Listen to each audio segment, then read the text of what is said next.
make real and urgent what's going on?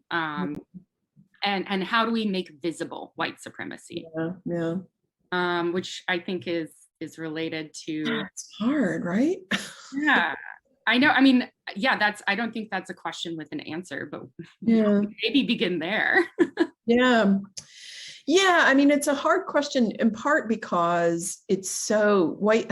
In my experience, the white people that I talk to, mostly, you know, middle class, white liberal type people, are allergic to the term white supremacy. And so you say really? That, and it's like, clear the room. I know, yeah. My book's a bestseller, I'll tell you. Yeah, I had a brief encounter with one of the whatever big tech companies that you would recognize if I called their name. And I was trying to do a session with them about whiteness and sort of how, you know, our assumptions about the world shape, you know, for example, the technology that we create, right? And somewhere in that conversation, I used the term white supremacy. And there was anyway, one of the bosses that had hired me to come in to do this talk was like, well, we won't be sharing any of that. It's just like, okay. So I feel like I'm often, you know, it was funny when I was talking with the publisher about naming this book, you know, we mostly agreed on Nice White Ladies. And then there was this whole, I don't know, it felt like months long back and forth about the subtitle, you know, because it's got white supremacy in it. And there was a real, you know, thorough, robust conversation about, are people still going to buy this book if it has white supremacy in the subtitle? And I was like, well, it's a lot in the pages. So yeah. And I think it's an important naming, right? Let's just call it what it is. And it's also, white supremacy is a lot nicer to write about than just saying whiteness, all of us. Yeah. I don't know. I mean, like you said, there's no answer to the question. It's one I keep grappling with. So I'll let you know what I come up with. Yes, do. Okay, so in the book, you really lay out clearly in like the first 5 pages, I think, which is very admirable for somebody agonizing over their introduction. Many revisions to that. Sorry? I said many revisions to that. So oh, exactly. Yes. No, it's writing is rewriting. But you're really good at saying how the system is designed for white women, and in particular, affirmative action. And I think in the context of my readers and my audience and my ever-ending battle to just sort of scourge public education of white supremacy, I really liked how you phrase it. So I'm going to quote you back. And okay. Which an affirmative action is a really tricky and meaty concept, right? As is, how do we see how white women are advantaged by it? And I think that's something, if you don't research, it's hard to grasp onto. So say, the pop culture narratives about affirmative action would have us believe that it is a system that offers unfair advantage to Black, Indigenous, or other people of color. Yet the reality is that it's white women who benefit most, and it is advantage they pass on to their families.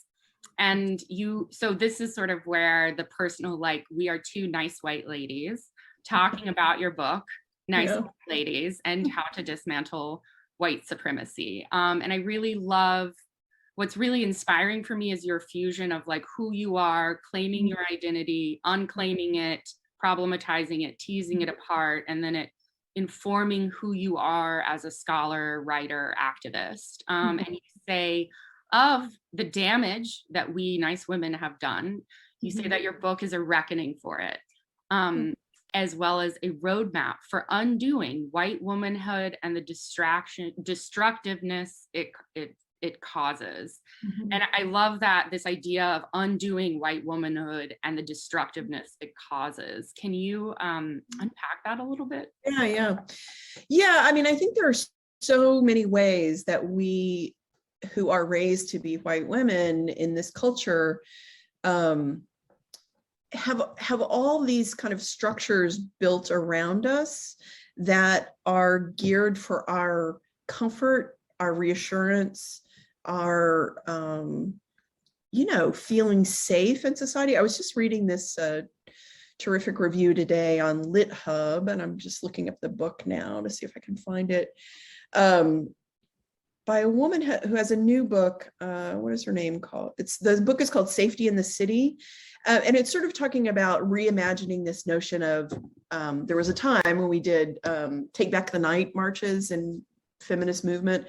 And she's sort of posing the question, what do we do if we reimagine safety in a feminist and abolitionist lens? And I think that kind of reimagining was in sort of early second wave feminism, but it's gotten lost, you know? And part of what's happened in the, from those early Take Back the Night marches and even earlier feminism in the 70s and 80s is that there's been this kind of takeover by sort of a white perspective, if you will. And I think that takeover has really centered the concerns and causes of white women. And I really think that reimagining our society in a way that doesn't center our comfort is really important. And you see it in all sorts of ways. I mean, I saw it in just thinking about what I read this morning, that the author of that piece that's writing about it is like, oh, I don't know, this seems like misogyny. And I feel like that's exactly the place where my book makes a contribution, is that we've got to learn to look at white women through a more complex, more nuanced, more intersectional lens. Sure, there are ways that we, as women, as people who are queer, identify as a lesbian, are targeted. Like, we experience misogyny, we experience homophobia, all that stuff. But we're white. And so we're part of the system that benefits, the other piece I was reading this morning is about the horrible, horrible situation at Rikers. And I actually worked at Rikers for a while on a research project. So I always feel this connection to it because I've been in the buildings. I've been on the campus, as it were, for Rikers Island. And, I just thought, it's a complicated situation, but I just thought that is a whole system that is built for white women like me living in Manhattan to feel safer in the city. And it just makes me sick to my stomach. And I don't understand why it's not making other people sick to their stomach. So it's sort of, in a way, the book is about, I'm upset about this. Why aren't you upset about it? And this is the teeny tiny bit that I've done in my life. What are you going to do? Is kind of the early reader called it the gentle double dare of the book. I like that. And it's gentle. It's a very gentle double dare. And your writing style is like not just academic, but it makes a very like logical argument against like why white people should be abolitionists. Why, if you don't know as a white person what the abolitionist movement is in both history and theory, Google it, right? But I want to sort of go back to you being like, why isn't everybody freaking out about this? Because that's how I feel about public education writ large, but especially BIPOC education and urban education. Right. And so I want to ask you about, well, one, you've survived the ranks of academia. You've seen it. I'm very impressed, because me and all of my sort of anti-Western, I think that's the way to put it, friends, we've all had an incredibly hard time surviving in academia. But you have managed to survive, and you've managed to channel your anger in your writing, which is something that I think I wear my anger on my sleeve too much. And I think it's, for me in my writing and in life, is like balancing out like Sororia Chemale's, woman, rage becomes her, and like using rage as productive, which is, I want to touch back on Karen's rage in a minute, but yeah, how have you reckoned and sort of steeled yourself and survived to do, as you say, as a white lady from the South with KKK hoods in the attic? I inherited this constellation of identities that I have chosen to interrogate and reject. Similarly, I want this book to challenge and subvert both whiteness and ladyhood. Yeah, I feel like this is the place where, I was both served well by feminism and then let down by it, and I write in the book about, being heartbroken by feminism. And I think that's really true, that, that there was this way in which feminism gave me this pathway out of the, the family and the life that I grew up in. Same. And, and for us to come out as lesbians, right? Yeah. I mean, one of the jokes I make about it is that there's a parallel universe in which I'm living the life of Chip and Joanna Gaines, flipping houses in Texas. I love decorating. It's just like that. So could have been me. It could be me as well. Yeah. Anyway, so but yeah. So how did I survive? How did you hone your anger, and what's your relationship to anger? Because it's like I have all this anger towards white supremacy and my critics sort of attack, but I see myself as sort of like not the salvation, because I don't believe in that, but the hope to move beyond white supremacy I see is through love and joy. It just so happens to be Black love and Black joy. Right. Yeah, I mean, it's a complicated question, and I want to honor the question as much as I can. I think that the way I handle anger is not, just to be perfectly honest, is not always healthy. I mean, I think that there's been, my own, dealing with alcohol, with food, with all the sorts of things that are around us in the culture that say, here, do this instead, stuff that down. Stuff that down instead. But I also feel like sort of at the end of the book, I talk about finding a spiritual practice that helps you, dismantle white supremacy. And for me, that's been really crucial, has been to have a core group of people who remind me on a regular basis about what our shared values are, and who those other people are that I care about. And to me, the driving emotion of that book is kind of love and care.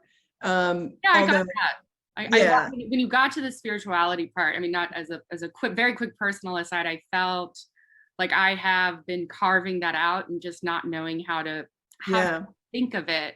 And that was really helpful for me. Yeah. And I think there are, I mean, in this world that's so secular now, it's not like it's complicated, right? For those of us who are queer or have a history with the church or whatever, you just can't walk down to the corner Lutheran church and walk in, that's not what I'm talking about. I'm talking about something much deeper, and so I think that part of that has helped me to channel the anger in more healthy ways and healthier ways, like through the writing and and through activism. I mean, I think that's really the key. So that too. So I feel like less like a lone voice in the wilderness. I think that doing this work over a long period of time, when I published White Lies, which was my first book, it was my dissertation, that came out in 97. I know. I remember being people are like from 97. This is crazy. This is so ahead of its time. How did you have any? We'll get to the academia and how to survive that question. Yeah. But I mean, when that book first came out, I mean, it was very common practice. It was common practice for me to give a talk. I mean, I'm talking about academics here, where I would have to say at the beginning, I'm opposed to white supremacy. Nice. And that's why I'm doing this, and people totally didn't get that work, Yeah. I mean, part of the point of that early book was I was looking at these broadsheets, printed publications of early white supremacist groups. And I had gone to Southern Poverty Law Center to do those, to gather that archive. And then I was comparing it to sort of mainstream political discourse, political, popular culture, and academic discourse. And I was like, these seem very close to me. So I know all of you white liberals are going, oh, those terrible people on the right, the KKK, but you sound a lot like them here. And I would give that talk in academic circles. And then the first question, the first guy on the mic after would be, yeah, so I hear they do special tattoos. Could you talk about those? I'm just like, you have missed the point. Mm-hmm. Yeah, that's, honestly, I think you just encapsulated my entire graduate experience. Right. Yeah. And actually, that first book has a little bit of my personal story in the preface, which I can send. That seemed so. Did you get pushback on, because in academia you're always like, oh, don't do me search. Did you get pushback on incorporating your identity into your scholarship, because I think it's the only honest way to conduct scholarship, frankly. Yeah, no, I mean, that's a lesson I learned from Patricia Hill Collins, and I did a postdoc with her after graduate school. I'm so jealous. Yeah, it was amazing. And she really encouraged me to, like, you know, do the positionality thing. I think it's more common now, but it's not it's not as accepted. Yeah, no, it wasn't. No, I mean, the reaction that I got within academia to that, I mean, the publisher was fine. They were like, no one reads the preface anyway.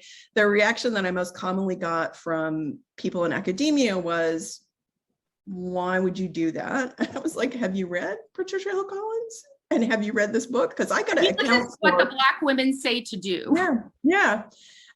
So they didn't really get it. And then I had one reviewer, that book didn't get reviewed very well, but had one reviewer who said the book was fine or whatever. And then she wrote that the preface was overwrought. And I've thought about that for 25 years. I'm just like, you're underwrought, you know? Anyway, so. I remember, let's see, I first encountered your work a few years ago because your book was on the shelf of my roommate, Jillian Powers, at the time. Oh, Jillian, right. And I read the preface, just sort of, I think I was procrastinating one day and I just was looking at all her books with white people in it because I was, you know, always thinking about it. And I read your preface and it really, like, the blog post that made me go viral was why I left academia. And I received very similar overwrought emotional woman complaints. And when I read the preface to your first book, to your dissertation, I was blown away by the vulnerability that you shared with academic readers, especially because academics are so cutthroat. And I remember being like, this is exactly what Audre Lorde, what Bell Hooks, what Patricia Hill Collins, like, this is exactly what even Gayatri Spivak, in a very complicated Derridian way, is saying this. And it was very inspirational to me to be like, there has been a white person who has done this. And I just can't imagine that it has been easy for you to gain legitimacy in a white supremacist ivory tower. Yeah, so about that, you know, a couple of things. One, I don't know if you know this part of my story, maybe Jillian told you this, but I actually left academia. I left academia and went to work in the .com after I got my first tenure track job at a university on Long Island in Nassau County. And was spectacularly unhappy there, like really just hated it. I had a lot of friends leave early tenure track jobs. Yeah, just couldn't, like, for another time over cocktails, I'll tell you stories, but it just couldn't, nope, not for me. Did not come all this way for this. Yep. Exactly. Yeah, this is not what I remember, like, almost being glad that I had been expelled before I got to start that route, because I was like, I was never going to last in academia. This is not my idea of a good time, you know, like, So nope. .com, that's fascinating. Yeah. So then, it's a longer personal story, but yeah, short version is that I left academia and went to work in the .com, which I loved and would probably still be there with an earpiece and a press pass. And, you know, like we did the Come Chat with the Stars after they win an Emmy, and we'd be backstage for that kind of stuff. That's so cool. I love it. I love it. It's so fun. Yeah, but you know, the .com bubble burst and I got laid off along with about 300 other people. And that's when I did the job at Rikers. It was my first sort of step back into academia. It was a project director job. So, you know, now we might even call it an alt-ac. But yeah, anyway, so then I went to work at Rikers. And I mean, there was really something about the work at Rikers, which, you know, will give you some fucking perspective on the world. You know what I mean? Like, I do. Mm-hmm. Like, I didn't get on the tenure track. I hated that job, whatever. I'm not locked up at Rikers. You know what I mean? So, exactly. And would have to do a lot to get problems in person. Exactly. Yeah. So it put everything, you know, career-wise into a perspective. And I started, you know, I have a lot of friends who are actors and musicians and stuff like that. And I just began to think about academia as a gig. You know, it's like a gig, like it is a gig economy. Well, it really is, and that also helped me in a particular kind of way, because it made it made me shrink down my expectations for what this gig could do for me. So when I was doing that Rikers job and various other things, it was around 2000 and let's call it 2005, 2007. It was along in there that blogs became a big thing. And Joe Fagan, who had been my dissertation advisor, he and I used to trade emails all the time. And at some point, one of us, it may have been Joe or it may have been me, and I don't remember, said, we should turn these emails into a thing called a blog. And that's when we started Racism Review. And that was a really interesting time for me, because just in terms of the stuff that you're interested in, because I wasn't teaching full time, or I think not at all. And I was doing this gig at Rikers, and I still had a PhD, but it was like, what am I doing with my life? And so the blog really was super important for me in terms of like redeveloping my skills and helping develop my voice. Yeah. In a way. So it how was liberating is it to write? Yeah. Well, exactly. It's so much more fun. The dialogue is nearly immediate. It's it was great. So for me, the blog really became like this, it took on a life of its own. And I did that, like there was a time period where I was like a few years where I was writing every single morning something on the blog, which is like, no, I'm in that content hell. I'm currently in that content hellhole. I understand how that this is the dues I pay, and it's like the monster in the basement that must be fed. It is a monster that must be fed. Oh my gosh! Really quickly, I ended up doing a series of blog posts on the trouble with white women and white feminism that led to a gig with HuffPost as a regular columnist when they had their opinion section, and then eventually to the book. So I love that. Yeah. It's exciting. And that's also so inspiring for me to hear, because I'm like, oh, so I'm just over. I'm just early days. I was right with all of these. And also, I mean, the thing that I like about having my own newsletter now, and what I like about the blog and that community as well, is I can write whatever the fuck I want. Exactly. And in a way